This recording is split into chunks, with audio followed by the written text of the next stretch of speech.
ரஞ்சி, இங்க வந்து என்ன யோசிச்சுட்டு இருக்க? ராஜிமா, உங்க கணக்கு என்னன்னு எனக்கு புரியல.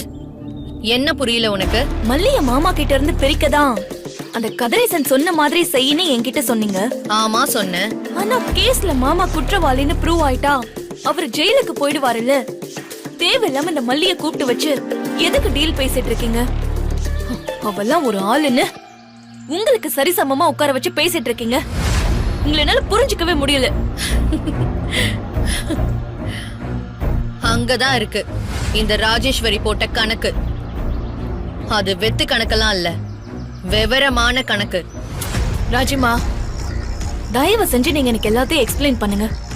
இல்லனா நான் குழப்பத்துல எதையாவது ஒலரி கொட்டி கும்பல மாட்டிப்போம். கதிரேசன் கிட்ட நம்ம பேசுறப்போ நீ கவனிச்சியா இல்லையான்லாம் எனக்கு தெரியாது. இந்த டீலிங்ல எனக்கு எந்த லாபமும் இல்ல, ஆனா உனக்கு ஆதாயம் இருக்குன்னு சொன்னேன். ஆமா சொன்னீங்க.